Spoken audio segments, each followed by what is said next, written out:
Sebelum lanjut ke cerita, bagi teman-teman yang belum subscribe, silakan subscribe sekarang juga dan aktifkan lonceng notifikasi agar teman-teman tidak ketinggalan cerita terbaru dari kami. Dan tidak usah lama-lama, langsung saja kita masuk ke ceritanya. Selamat mendengarkan. Sebuah keluarga dengan keterbatasan ekonomi yang mengharuskan Surti harus melakukan pesugihan demi merubah nasib keluarga mereka. Namun, apakah pesugihan ini akan membuatnya kaya raya atau bahkan sebaliknya? Aduh, gimana ini mas? Masa aku hamil lagi? Kita kan sudah punya 4 anak, masih kecil-kecil semua lagi. Apalagi kan sekarang kamu masih nganggur. Terus gimana? Kamu mau gugurkan bayi ini? Tanya Ridwan. Itulah perdebatan suami istri di kamar saat waktu malam hari. Memang saat ini Ridwan jadi pengangguran setelah dulu di PHK dari pabriknya kerja karena ada pengurangan karyawan. Kegiatannya di rumah hanya makan tidur saja, sedangkan istrinya Surti dialah yang sibuk bekerja.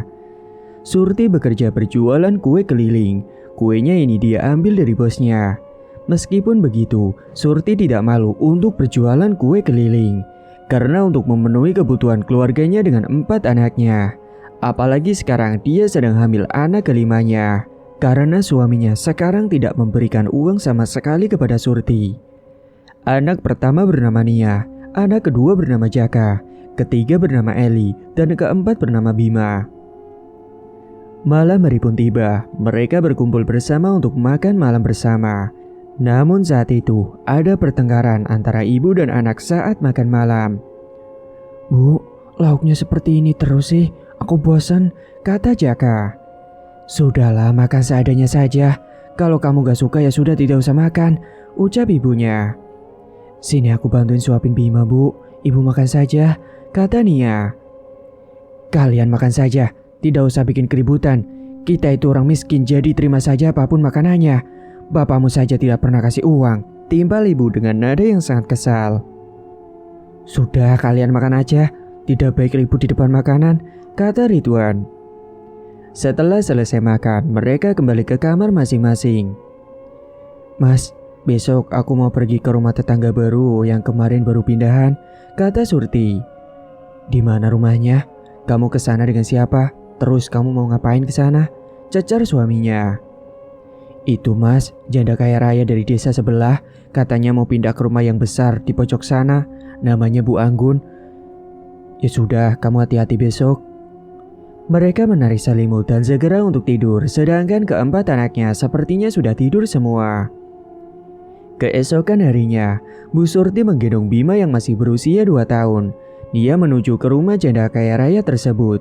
Dengan berjalan kaki di bawah panasnya terik matahari, Surti menutupi kepala Bima menggunakan selendang yang dipakai untuk menggendong Bima. Kamu kepanasan ya nak, sebentar lagi kita sampai di rumahnya Bu Anggun nak, sabar. Tampak wajah Bima semakin memerah karena terkena panas matahari. Tiba-tiba saja ada Bu Wiwi yang berpapasan di jalan dengan Bu Surti. Bu, mau kemana panas-panas gini? Iya ini, mau ke rumahnya Bu Anggun, janda kaya raya itu bu, jawab Bu Surti. Mau ngapain bu? Pasti mau minta makanan ya di sana, celetuk Bu Wiwi. Kalau ngomong mulutnya tolong dijaga ya bu. Walaupun aku orang miskin, aku tidak akan pernah minta-minta, tegas Bu Surti. Alah gak usah bohong bu, tadi juga aku lihat Jaka minta bakso di warungnya Pak Hadi, kata Bu Wiwi. Tidak mungkin bu, itu pasti dikasih. Anak saya tidak pernah saya ajarkan untuk minta-minta. Ya sudah ya bu, saya mau jalan dulu, permisi, ucap Bu Surti yang kemudian meninggalkan Bu Wiwi. Ia pun akhirnya melanjutkan kembali perjalanan menuju ke rumahnya Bu Anggun. Setelah sampai di depan gerbang rumahnya Bu Anggun, rumahnya terlihat gagah dan bernuansa warna putih dengan pagar besi yang mengelilingi gedung rumahnya. Rumahnya berlantai 2. Sesampainya di depan gerbang ada Pak Satpam di sana. Permisi Pak, Bu Anggunnya ada di rumah, tanya Bu Surti. Oh ada, silakan masuk Bu, kata Pak Satpam. Assalamualaikum, ucap Bu Surti. Waalaikumsalam. Ada tamu, silakan masuk Bu, timpal Bu Anggun. Bu Anggun langsung mempersilahkan Bu Surti dan Bima untuk duduk di ruang tamu dengan sofa yang empuk dan berlapis keemasan, membuat sofanya terlihat mewah dan elegan. Bo, ambilin minuman sama makanan, ada tamu nih, teriak Bu Anggun. Baik Nyonya, jawab pembantunya. Maaf ya Bu, saya teriak-teriak, kata Bu Anggun. Nggak apa-apa Bu, ini kan rumahnya Ibu sendiri, malah saya merasa yang merepotkan Ibu. Nggak apa-apa Bu, saya malah senang ada tetangga yang mau datang ke sini, jawab Bu Anggun. Iya, saya ingin beli silaturahmi dengan tetangga baru Bu, jawab Bu Surti. Silakan aja Bu, datang ke sini setiap saat. Surti berbincang-bincang dan menanyakan beberapa pertanyaan kepada Bu Anggun. Ibu di sini tinggal sendirian? Iya, saya hanya tinggal bersama dengan pembantu dan satpam saja Bu, jelas Bu Anggun. Terus suami dan anak ibu? Suami dan keempat anak saya sudah meninggal dunia semua Bu, jawab Bu Anggun. Aduh, maaf ya Bu, aku nggak tahu, ucap Bu Surti merasa tidak enak. Iya nggak apa-apa kok Bu, tenang aja. Surti melihat seisi rumahnya Bu Anggun yang diajak berkeliling. Surti melihat beberapa foto-foto yang terpajang di dinding rumahnya. Terlihat ada foto keluarga. Mungkin itu foto Bu Anggun suami dan keempat anaknya. Lalu Surti tertuju pada lukisan foto yang besar terpajang di samping ruang kosong. Maaf, ini fotonya siapa ya Bu? Oh, itu foto guruku, jawab Bu Anggun. Apakah dia masih hidup Bu? Iya, masih hidup. Surti juga diajak ke halaman belakang rumah yang sangat luas sekali dan terdapat kolam renang. Mereka duduk berdua di depan kolam renang dengan bersantai. Entah apa yang sedang mereka bicarakan saat itu. Hari pun sudah sore, Bu Surti berpamitan kepada Bu Anggun dan sesampainya di rumah terlihat suami dan ketiga anaknya yang telah menunggu kedatangannya. Kalian semua pada ngapain duduk di sini? Tanya Bu Surti. Tungguin ibu lah, kata Jaka. Ya sudah, kalian pada mandi sana, udah mau maghrib ini. Ketiga anaknya akhirnya bergegas ke belakang, sedangkan Ridwan menyuruh istrinya itu untuk duduk sebentar karena ada yang mau dibicarakan. Sini duduk dulu, ada yang mau aku bicarakan, kata suaminya. Bicara apa sih? Kelihatannya seru sekali, jawab Bu Surti. Aku tadi ketemu sama teman lama aku di warung, dia ngajak aku pergi merantau untuk kerja, kata Ridwan. Baguslah, merantau kemana emangnya Mas? Tanya Bu Surti. Merantau ke Kalimantan, ada lowongan kerja di tempat temanku kerja, boleh kan? Ya sudah sana, kamu pergi saja. Tapi awas ya, kamu jangan sampai macam-macam di sana, apalagi sampai berselingkuh, timbal Surti. Iya nggak mungkin, lagian aku kesana kan niatnya mau untuk kerja, jadi nggak bakal macam-macam kok. Malam hari saat sedang makan malam. Bapak mau merantau ke Kalimantan ya? Tanya Nia. Tahu dari mana kamu nak? Tanya ibu. Maaf Bu, tadi sore aku nguping pembicaraan bapak dan ibu. Kurang ajar kamu, tidak sopan sekali. Lain kali jangan gitu ya, kata Pak Ridwan. Iya, bapak mau pergi bekerja merantau ke Kalimantan besok, timbal ibunya. Kalian jagain ibu dan adik-adik ya di rumah, kalian harus nurut sama ibu, ujar bapaknya. Setelah selesai makan malam, Ridwan mengemasi pakaiannya ke dalam tas besar dan dibantu oleh istrinya. Besok kamu naik apa Mas? Aku naik bus dari sini ke bandara, nanti naik pesawat bareng sama Rudi, jawab Ridwan. Terus kamu dapat uang dari mana Mas buat naik pesawatnya? Tenang, aku nanti dibayari oleh Rudi kok, jadi aku minjem uangnya dulu, nanti kalau uangnya sudah terkumpul, aku nanti ganti semuanya. Oh gitu, syukurlah kalau ada yang mau bantu kamu Mas. Keesokan harinya Ridwan berpamitan kepada Bu Surti dan keempat anaknya. Suasana haru pun meliputi keluarga Ridwan, karena Ridwan akan meninggalkan keluarganya untuk bekerja merantau ke Kalimantan. Singkat cerita, 2 hari setelah Pak Ridwan berangkat ke Kalimantan, Bu Surti jarang di rumah. Dia pergi entah kemana dan selalu meninggalkan keempat anaknya. Pagi ini Surti ada di rumah, ketiga anaknya berpamitan untuk pergi ke sekolah. Eli masih duduk di kelas 1 SMP. Dia berangkat naik sepeda melewati jalan raya. Sedangkan Nia dan Jaka, mereka sudah SMA. Nia kelas 3, sedangkan Jaka masih kelas 1. Mereka selalu berangkat bersama. Untuk menuju ke sekolahnya, Nia dan Jaka menggunakan angkutan umum karena sekolahnya lumayan cukup jauh. Sepulang sekolah, Nia dan Jaka saat jalan kaki menuju ke rumah, ada Pak Bani yang menghampiri keduanya. Nia, Jaka, itu di jalan raya ada adik kamu, tadi kecelakaan tertabrak motor. Yang bener Pak, jawab Nia.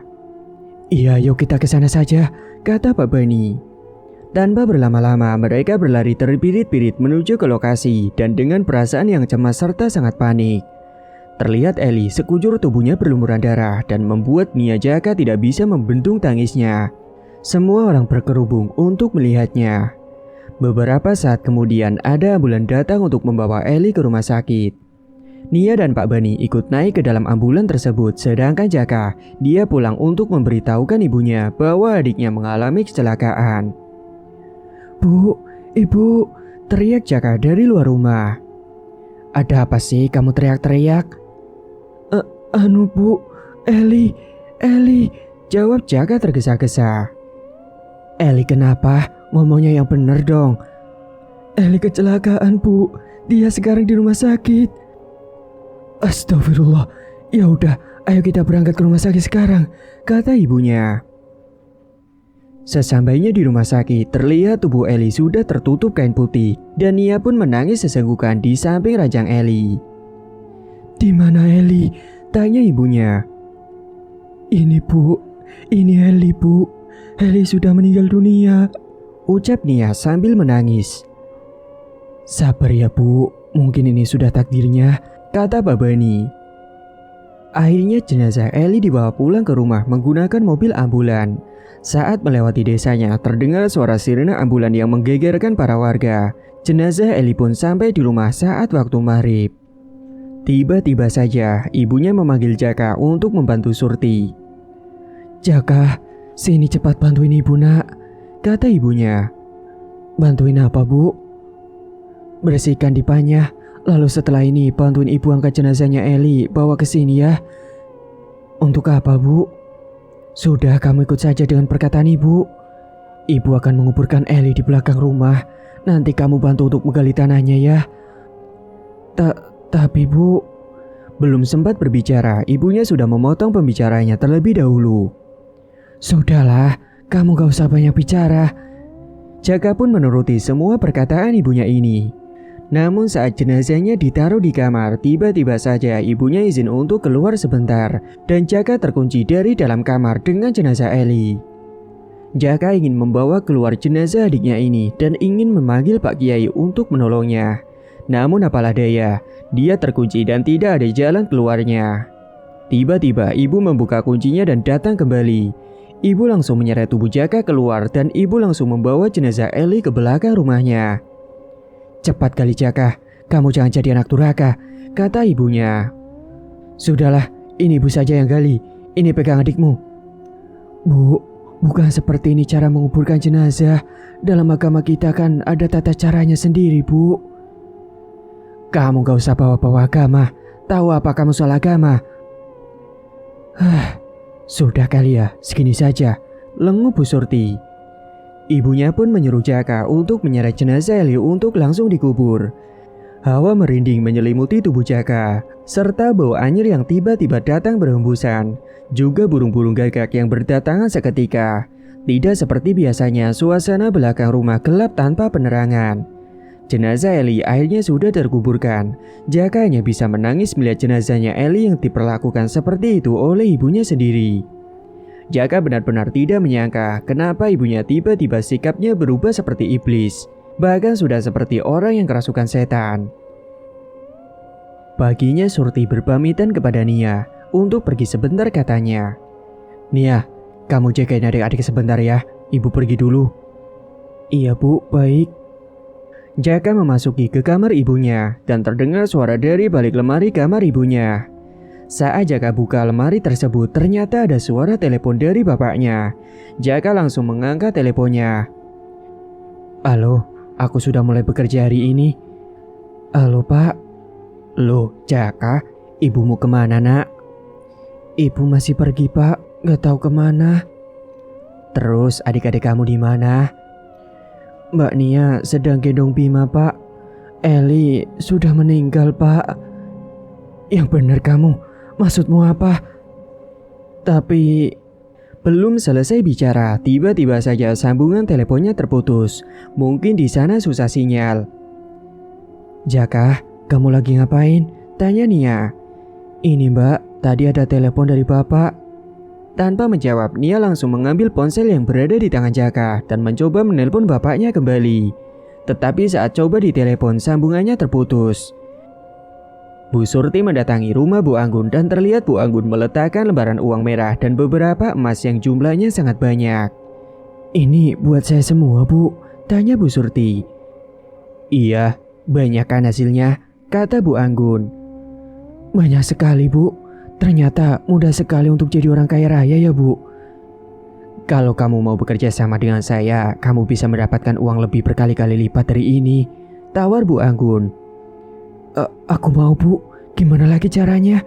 Tanya Bu Surti yang kegirangan. Kamu kan kemarin sudah menumbalkan satu anakmu. Berikutnya kamu harus menumbalkan janin yang ada di perutmu itu. Apa kamu bersedia? Tanya Bu Anggun. Janinku? Baik deh, kalau itu demi berlimpahnya hartaku, kata Bu Surti. Iya, karena jin meminta syarat janin yang baru, tapi kamu harus menunggu waktu lama. Menunggu janinmu berusia 7 bulan dulu. Oh gitu ya Bu. Oke Bu, baik. Sebenarnya bisa saja sih jika menumbalkan orang lain, tapi hasilnya lebih sedikit. Sedangkan jika menggunakan tumbal anak sendiri, jumlahnya 2 kali lipat, kata Bu Anggun. Oh iya, ayam hitam yang sudah kamu beli itu jangan sampai ketahuan dengan siapapun ya, tambah Bu Anggun. Tapi kemarin anak laki-laki saya sudah melihat ayam tersebut Bu. Terus gimana? Ya sudah, tidak apa-apa, tapi lain kali lebih berhati-hati lagi ya, ucap Bu Anggun. Baik Bu. Setelah kepergian Asi, Bu Surti jadi memiliki banyak uang yang tak pernah dia duga. Bu Surti masih berbincang-bincang di rumah Bu Anggun. Sementara di tempat lain, di rumahnya Bu Surti, tiba-tiba terdengar suara dari pintu belakang rumahnya. Jaka berjalan perlahan-lahan namun pasti menuju ke pintu belakang tersebut. Dia mengintip dari jendela dapurnya. Ada sosok perempuan berpakaian putih sedang menangis sesenggukan. Dan ternyata itu adalah Eli. Jaka mengucek-ngucek kedua matanya karena dia merasa tidak menyangka melihat penampakan Eli. Apalagi ini waktunya masih siang, jadi Jaka merasa tidak percaya. Jaka merasa bahwa arwahnya Eli pasti tidak tenang karena dimakamkan tidak layak. Namun tiba-tiba saja sosok itu menghilang seketika. Hawa merinding pun datang dan tubuhnya tiba-tiba menjadi dingin. Jaka akhirnya menceritakan kejadian tadi kepada Mbak Nia. Mbak Nia sempat tidak percaya. Tiba-tiba ibu pun pulang dan mengajak ketiga anaknya untuk pergi ke mall. Ayo kita ke mall nak, kalian mau apa saja akan ibu turuti. Ke mall Bu, emangnya ibu dapat uang dari mana? Kan selama ini kita makan saja susah Bu, kata Nia. Sudah, cepat kalian ganti baju sana dan kita ke mall. Ibu sudah pesan taksi online. Di dalam taksi, Nia menanyakan sesuatu lagi kepada ibunya karena ia merasa hal ini aneh. Ibunya tiba-tiba saja mendapat uang yang banyak. Ibu dapat uang sebanyak ini dari mana Bu? Tanya Nia. Ibu kerja, tegas Bu Surti. Kerja apa Bu? Di mana? Jangan-jangan ibu kerjanya... Belum sempat Nia melanjutkan bicara, tiba-tiba ibu menyegatnya. Sembarangan kamu. Ibu masih punya harga diri. Sudahlah, diam saja, kamu tidak usah ikut campur, kata ibunya. Sesampainya di mall, Nia dan Jaka sangat gembira sekali karena baru pertama kalinya mereka pergi ke mall dan bisa berbelanja baju-baju mahal. Sedangkan Bima yang masih sangat kecil juga senang bisa bermain di mall. Setelah lelah berbelanja, mereka mampir terlebih dahulu di sebuah restoran yang ada di dalam mall. Hari pun sudah mulai malam, mereka akhirnya pulang dengan taksi yang sudah menunggu dari siang di depan mall. Saat di perjalanan, tiba-tiba ponsel ibu bergetar. Ternyata ada telepon dari bapak. Halo dek, aku besok mau pulang ya. Pulang Mas, untuk apa? Sudah kamu kerja saja di sana. Tapi, sudahlah Mas, Eli mengalami kecelakaan tertabrak motor, nyawanya tidak tertolong. Kamu pulangnya nanti saja kalau aku sudah hamil 6 bulan. Ibu langsung mengakhiri teleponnya. Sesampainya di rumah, mereka semua nampak kelelahan. Ibu langsung menidurkan Bima di kasur. Saat Jaka sedang ke dapur untuk meletakkan makanan yang tadi dibeli, dia mencium bau bangkai yang sangat menyengat dan hawanya berbeda dari sebelumnya. Karena Jaka penasaran, dia pun menuju ke halaman belakang rumahnya. Astagfirullah, ucap Jaka saat melihat pemakaman Eli sudah berantakan dan tidak karuan hingga jenazahnya terbengkalai. Ya Allah Eli, maafkan abangmu ini ya dek, dan maafkan ibu juga karena sudah menguburkan kamu sembarangan, kata Jaka.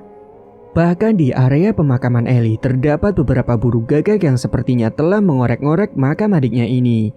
Jaka pun langsung berlari ke dalam kamar ibunya yang sudah tertidur. Bu, bangun bu. Apa sih Jaka? Kamu ini ganggu saja, ibu sedang capek. Makam Eli bu, makam Eli berantakan. Sepertinya dikorek-korek oleh burung gagak. Sudah besok saja kita makamkan Elinya. Ibu benar-benar jahat. Jaka pun kemudian pergi dengan rasa kecewa dan rasa sakit hati karena ibunya benar-benar tidak peduli dengan almarhum adiknya itu. Jaka pun pergi ke dapur untuk mengambil cangkul dan langsung mengubur jenazahnya Eli kembali. Hawa merinding menyerang tubuhnya dengan tubuh berkeringat dingin namun tidak membuatnya menyerah demi adiknya. Tiba-tiba saja baunya sangat menyengat sekali. Ada bau anyir dan seperti bau bangkai yang busuk. Ternyata bau itu berasal dari jenazah Eli yang sudah terbengkalai. Saat pagi harinya, Nia dan Jaka berpamitan untuk berangkat ke sekolah. Bu, kita berangkat dulu ya. Kayaknya kita pulangnya sedikit terlambat bu, soalnya ada kegiatan di sekolah, kata Nia. Iya gak apa-apa. Setelah kedua anaknya pergi ke sekolah, tiba-tiba saja ponselnya berbunyi. Ternyata panggilan dari Bu Anggun. Halo Bu Surti. Iya halo bu, ada apa ya? Tumben sekali nelpon. Jadi gini bu, kata Raja Jin, jasadnya tidak boleh dimakamkan, tapi jasadnya harus dihanyutkan di sungai. Dihanyutkan di sungai bu, maksudnya gimana? Iya, dihanyutkan di sungai, karena jasadnya nanti akan dialirkan ke kerajaan jin yang bersekutu dengan kita. Maksudnya jasad Eli dihanyutkan dan dikasih ke mereka. Iya betul bu, kalau dimakamkan juga pasti susah kan? Iya sih bu, terus nanti gimana dengan anak-anak saya? Sudah tenang aja, semua pasti aman.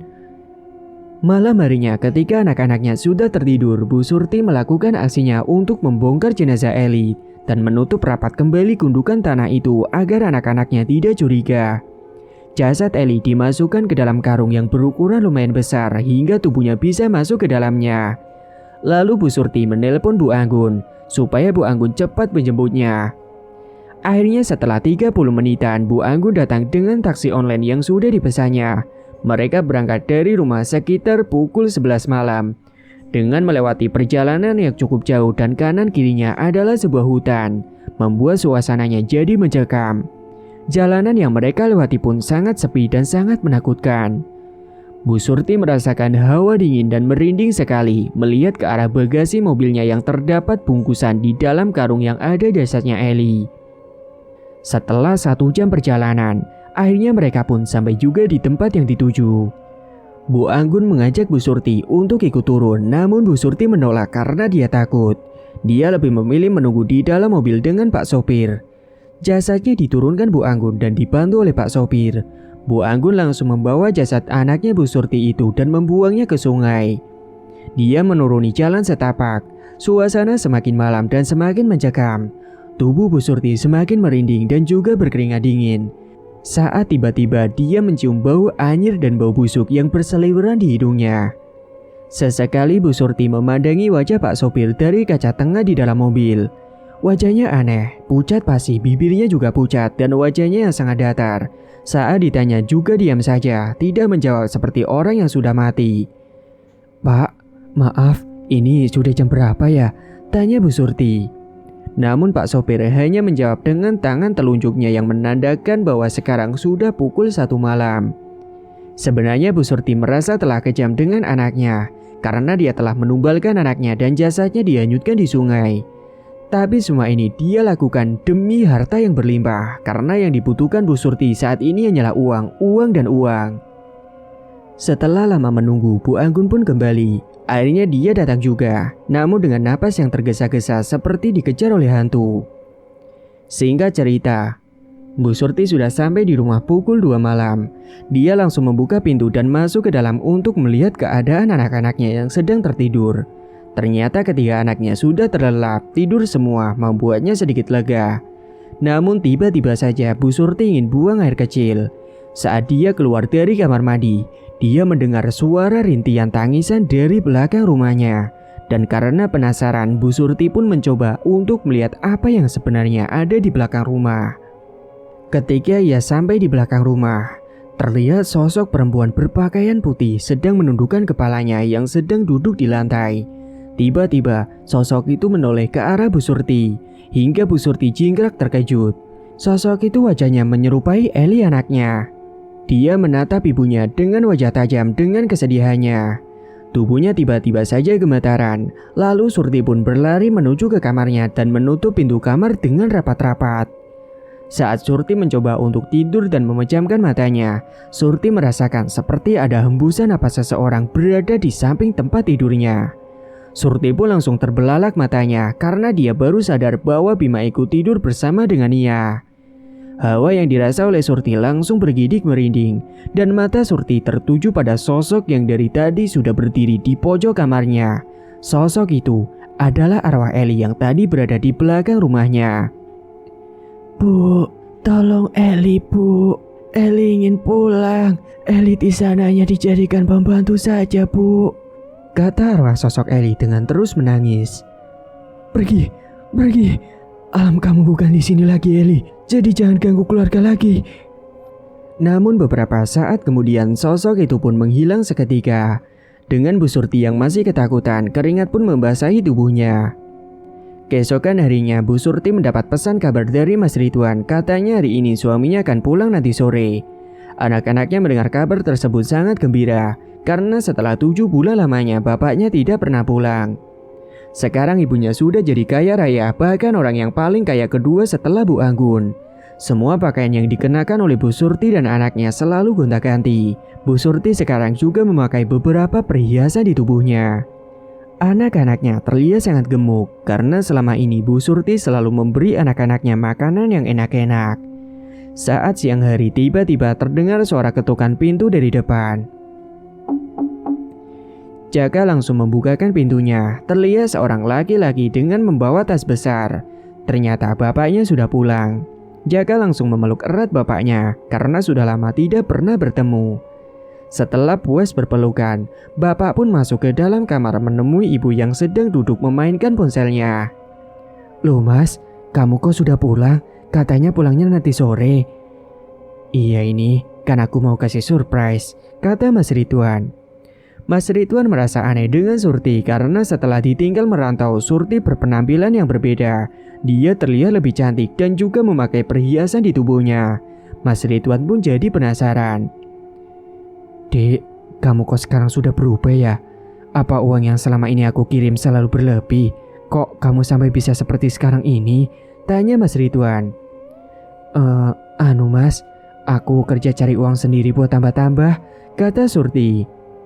Kerja apa dek? Kok aku gak pernah tahu ya? Kata suaminya.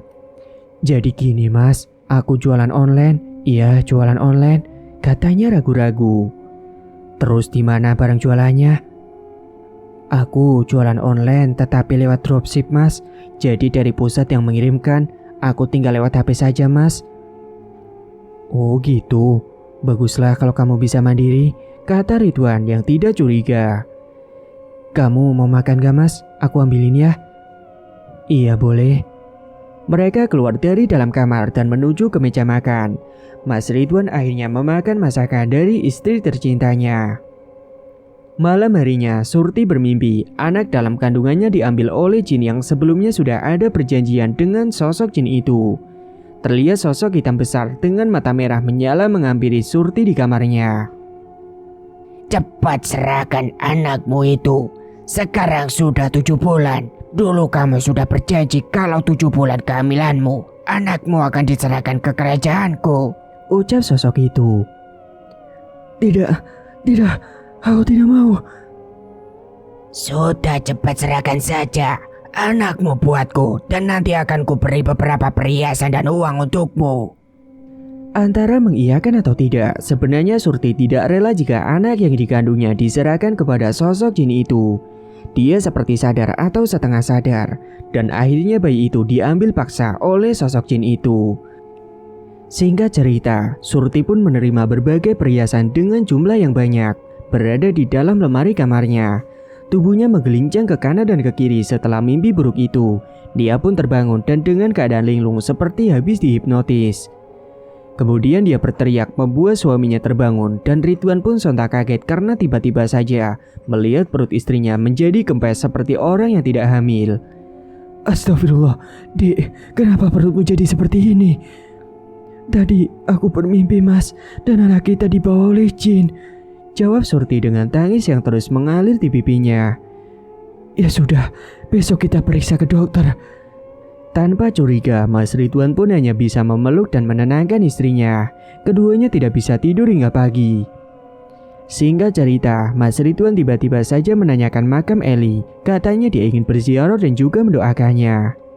Surti langsung menelpon Bu Anggun untuk menyewa orang untuk membuat makam palsu anaknya. Setelah semua rencana berjalan mulus, Surti pun mengantar suaminya itu ke makam palsu Eli. Dia sangat terharu dan terpukul atas meninggalnya anaknya itu. Dia juga terus mendoakan di depan makamnya. Padahal makam yang didoakan itu adalah makam palsu, alias kosong, tidak ada jasad di dalamnya. Hingga akhirnya Bu Surti dan Pak Ridwan menjadi kaya raya. Dia bisa membangun rumah megah seperti miliknya Bu Anggun, bahkan bisa membeli mobil. Mas Ridwan hanya tahu bahwa istrinya itu bekerja sebagai penjual online, namun memiliki uang banyak seperti sekarang. Menurut Mas Ridwan, mungkin bisnis yang dijalaninya berjalan lancar dan hingga membuatnya menjadi sukses seperti sekarang. Untuk menutupi kecurigaan suaminya, Surti membuat toko pakaian dan dijaga oleh beberapa karyawan. Hidupnya benar-benar berubah drastis, bahkan tidak pernah kekurangan, malah hartanya semakin bertambah. Sedangkan Mas Ridwan sekarang dia juga membuka usaha bisnis konveksi dengan modal dari Surti. Setiap 2 tahun sekali anaknya meninggal dunia. Dan 2 tahun sebelumnya anak paling kecilnya Bima, dia meninggal dunia karena sakit keras yang menghilangkan nyawanya. Tahun ini Jaka meninggal dunia. Dia mengalami kecelakaan saat ikut balapan motor, kepalanya pecah dan membuatnya meninggal di tempat kejadian. Sekarang hanya tersisa Mas Ridwan, Bu Surti dan Nia anak pertamanya. Hingga pada akhirnya 2 tahun kemudian Nia juga ikut adik-adiknya yang meninggal dunia. Nia meninggal dunia saat berangkat kuliah. Mobilnya tertabrak oleh sebuah truk besar yang melintas hingga kecelakaan maut. Tubuh Nia hancur lebur dan mobilnya ringsek parah. Ternyata selama ini anak-anaknya telah dijadikan tumbal oleh ibunya sendiri demi sebuah kekayaan. Padahal kekayaan tidak bisa membayar kebahagiaan. Dan kekayaan juga cepat atau lambat bisa habis dengan sendirinya. Namun sekarang Bu Surti baru menyesali perbuatannya selama ini setelah kehilangan kelima anaknya. Yang membuatnya sekarang merasa kesepian dan Bu Surti dinyatakan oleh dokter tidak bisa memiliki anak. Sampai Bu Surti pun memiliki penyakit komplikasi. Semua hartanya sedikit demi sedikit habis tak bersisa untuk biaya pengobatannya. Hingga pada akhirnya Bu Surti pun mengembuskan napas terakhirnya. Mas Ridwan pun hanya tinggal sendirian. Dia sudah bangkrut, kekayaannya hancur lebur. Dan kemudian Mas Ridwan memutuskan untuk pulang kampung ke rumah orang tuanya. Tapi sebelumnya Bu Anggun mendatangi rumah Mas Ridwan dan menceritakan tentang Bu Surti selama ini kepada Mas Ridwan. Setelah mendengar penjelasan dari Bu Anggun, Mas Ridwan benar-benar tidak menyangka bahwa Surti telah melakukan perbuatan keji seperti ini, bahkan menumbalkan anaknya sendiri. Tamat. Cerita pun selesai. Terima kasih bagi teman-teman yang sudah menyimak cerita hingga akhir. Dan bagi yang belum bergabung, silakan tekan tombol subscribe sekarang juga dan aktifkan lonceng notifikasi agar tidak ketinggalan info updatean terbaru dari kami. Sekian dulu dari Mang Ripan, terima kasih sudah menyimak. Wassalamualaikum warahmatullahi wabarakatuh.